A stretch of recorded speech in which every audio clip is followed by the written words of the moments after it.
El Callejón del Sapo, leyenda colonial mexicana. Existe en pleno centro de la Ciudad de México un callejón que se llama del Sapo. En la actualidad, este sitio está lleno de establecimientos comerciales, pero en los tiempos del virreinato pasaron ahí cosas tan espantosas que pocos se aventuraban a transitar por sus cercanías, aun cuando fuese a plena luz del día. Dice la leyenda que en ese callejón se estableció un rico mercader, el cual en poco tiempo construyó una gran casa con fachada de piedra y tezontle rojo, que era el estilo de la época. Una vez que tuvo la casa, el mercader pensó que debía llenarla con una numerosa familia y comenzó a buscar una novia para casarse. Sus ojos se fijaron en una joven criolla muy agraciada que conoció en un baile. La muchacha, hija única y por lo tanto heredera de la fortuna de otro mercader tan rico como él, era muy simpática y de carácter alegre. Cuando sonreía, se le hacían unos hoyuelos en las sonrosadas mejillas que iluminaban su rostro, como dos pequeños soles. Sus ojos del color del mar se fijaron en el mercader y lo miraron con ternura. Ambos se enamoraron y el matrimonio se llevó a cabo en poco tiempo. Cuando la joven llegó a la casa del mercader ya como su esposa, éste la presentó con los sirvientes. Todos la recibieron muy bien, excepto una mestiza que estaba enamorada en secreto de su patrón y soñaba que un día podría casarse con él y ser la señora de tan lujosa casa. La joven señora escogió a la mestiza para que fuese su doncella personal.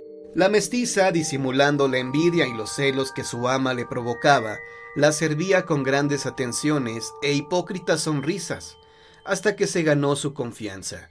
Los meses pasaron. El mercader y su esposa deseaban un heredero, pero el niño no llegaba. Un día, la joven señora le confió a su doncella lo triste que se sentía, pues quería tener un bebé y no sabía qué hacer para lograrlo. La perversa mestiza vio entonces la oportunidad de deshacerse de su ama. Le dijo que ella conocía una tisana milagrosa, la cual, si la bebía todas las noches antes de dormir, pronto haría que su anhelo se hiciera realidad. Y así comenzó a administrarle, en pequeñas dosis, hierbas venenosas. Pero las hierbas no le quitaron la vida a la joven, solo debilitaron su salud y le quitaron la alegría. De todos modos, pronto supo que al fin había logrado su sueño de tener un hijo, y esperó su llegada con ilusión. Cuando el niño nació, todo fue dolor y confusión dentro de la casa. Era un bebé enorme, con la cara parecida a la de un sapo. El mercader se horrorizó tanto que quiso matarlo, pero la mestiza le dijo que ella ayudaría a su madre a cuidarlo. Sin embargo, al poco tiempo la joven señora, por la tristeza y por el efecto de las hierbas venenosas, falleció. El mercader, culpando al hijo del deceso de su esposa, ordenó que lo encerraran en una habitación de la casa para no verlo nunca más. Cuando el muchacho llegó a la adolescencia, había crecido demasiado. Era enorme, gordísimo, y su cara de sapo espantaba. Además, era retrasado mental. Se comportaba como un bebé de 2 años. Encontró la manera de escapar de su encierro, y todas las noches, sin que nadie en la casa se diera cuenta, salía al callejón, y ahí se sentaba sobre la fuente que adornaba la fachada de la casa, mirando al vacío con su sonrisa, disfrutando a su manera del aire libre, y al amanecer volvía a meterse al cuarto donde lo tenían recluido. Su presencia horripilante comenzó a causar grandes sustos a los transeúntes, quienes decían que en ese callejón se aparecía un demonio.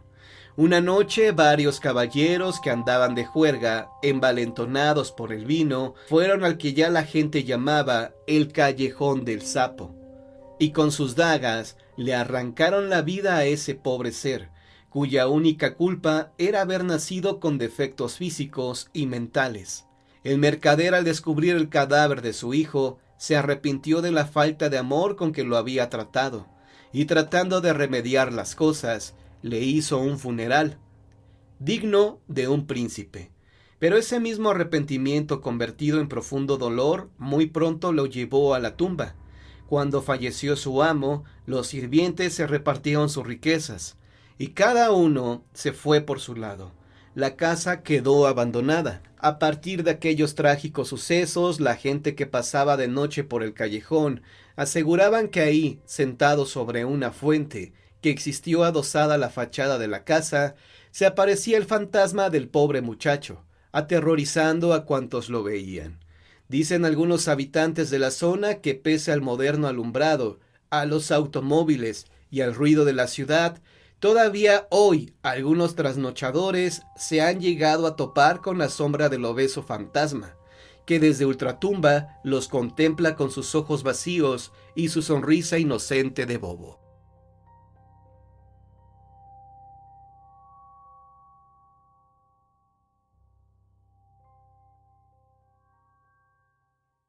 El misterio del hospital. Gloria Fuentes. El doctor Godínez lo descubrió en el momento menos oportuno, en medio de una operación. En el banco de sangre del hospital no había sangre tipo AB. Por fortuna, una de las enfermeras tenía ese tipo de sangre y la donó gustosa, con lo cual pudo salvarse la vida del paciente. Un mes después, varios médicos trabajaban en hacer el inventario del banco de sangre, cuando descubrieron que ahora faltaba sangre del tipo O. No puede ser, comentaron entre ellos. Apenas la semana pasada llegaron varios litros. ¿Qué habrá pasado? Por más que investigaron, no supieron qué ocurría. Pensaron que alguien estaba robando la sangre. Y entonces el Consejo de Médicos tomó la decisión de contratar un velador que cuidara el banco de sangre, ya que no podían arriesgarse a que no hubiera líquido vital suficiente para los pacientes que operaran. El velador comenzó a trabajar con mucho entusiasmo. Daba varias rondas por la noche, y en los ratos en que se sentaba a descansar prendía su radio para no sentirse solo, y para que cualquier ladrón que quisiera entrar se diera cuenta de que ahí había quien vigilara y desistiera de sus propósitos. Sin embargo, tantas desveladas pronto lo cansaron. El estar siempre solo lo aburrió, y una noche se quedó medio dormido en medio de su jornada de trabajo. Lo despertaron unos ruidos extraños. Estaban abriendo el refrigerador donde se guardaba la sangre. Cautelosamente se acercó, empuñó con fuerza su pistola, y con la otra mano dirigió la luz de su linterna a la figura que estaba trepada en el refrigerador. Lo que vio lo sorprendió tanto, que no se le quitó el hipo, porque no tenía, pero casi se desmaya ahí mismo, al mirar que trepado en el anaquel de abajo, para alcanzar el anaquel de arriba, estaba un vampiro, no con toda la barba, porque suelen afeitarse, pero sí con toda la capa. Se estiraba para alcanzar una bolsa de plástico que contenía sangre tipo AB. Cuando se repuso, el velador gritó: ¡Manos arriba, ladrón! El vampiro, todo tembloroso de miedo, porque él se asustó más que el velador, alzó las manos, soltó la bolsa de sangre. Esta se rompió, ensució todo el piso, y eso fue lo más sangriento que pasó, porque el vampiro, muy correcto y ceremonioso, le explicó al velador: Amable caballero, escúcheme por favor, y comprenda mi desgracia. Desde que era un vampirito, mi mamá insistía en que después de comer lavara mis dientes, pero nunca le hice caso, y mis dientes se pudrieron. Ahora ni siquiera tengo mis colmillos de vampiro, por lo que me veo obligado a tomar sangre en bolsita y con popote. Si usted me impide hacerlo, moriré de hambre.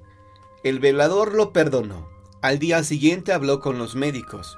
Les dijo que un vampiro tan bien educado no merecía fallecer, y estos, compadecidos, decidieron ayudarlo. Pero ¿cómo hacerlo? Si le ponían unos colmillos postizos, quizá iba a morder a la gente, y el problema sería mayor. Por fin llegaron a una solución. Cada semana le apartarían su ración de sangre en bolsita, con la condición de que se portara bien y no volviera a robar. Así lo ha hecho el vampiro, y desde entonces pasa 3 noches a la semana por su alimento, y se queda a platicar con el velador hasta poco antes de que amanezca, para que su amigo no se sienta solo en su trabajo. Los relatos del día de hoy han terminado, pero si quieres escuchar más historias, quédate en la permanencia voluntaria de John Misterio.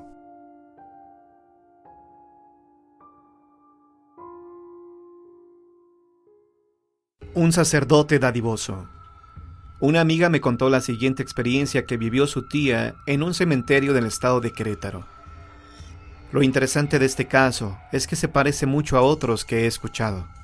Hace varios años mi tía acompañó a una de sus amigas del trabajo a visitar la tumba de su hermano en Querétaro, porque ella es originaria de allá. Como mi tía no conocía ese estado y además le debía un favor a esta chica, tuvo que acompañarla. El nombre del panteón no lo recuerdo. Bueno, no creo que mi tía tampoco se acuerde. El hecho es que llegaron por la tarde a eso de las 3. Había muchísima gente porque era 2 de noviembre y hacía un calor espantoso. Limpiaron la tumba porque se encontraba muy sucia por todos lados, con basura, tierra y maleza. Una vez que hicieron esto, le pusieron sus flores, y cuando ya estaban por irse, se les acercó un sacerdote de avanzada edad, preguntándoles si no querían un rezo para su difunto. Ellas aceptaron, y el cura pronunció un Ave María y un Padre Nuestro. Cuando estaban rezando, mi tía se dio cuenta que la sotana del cura ya estaba muy maltratada, raída, lo que le inspiró un poco de lástima porque se veía muy necesitado el pobre. Para terminar su servicio, sacó una botellita de agua bendita y roció la tumba, pero el agua no se veía limpia, parecía verdosa, como si le hubiera caído tierra. Al terminar le preguntó a esta chica que cuánto le debía por rezarle a su hermano, y el sacerdote le dijo que nada, que como pago dedicara una oración por aquellas personas que sirven en la iglesia. Se marcharon del panteón y de repente se nubló y comenzó a llover muy fuerte. Ellas, para atajarse del agua, se metieron a una parroquia que estaba de paso, y como la lluvia no cesaba, decidieron recorrer el templo. En esa iglesia había una sala donde estaban los retratos de los curas que ahí habían servido y que ya eran difuntos. ¿Cuál sería su sorpresa al ver que entre ellos estaba precisamente el sacerdote que minutos antes les había rezado en el cementerio?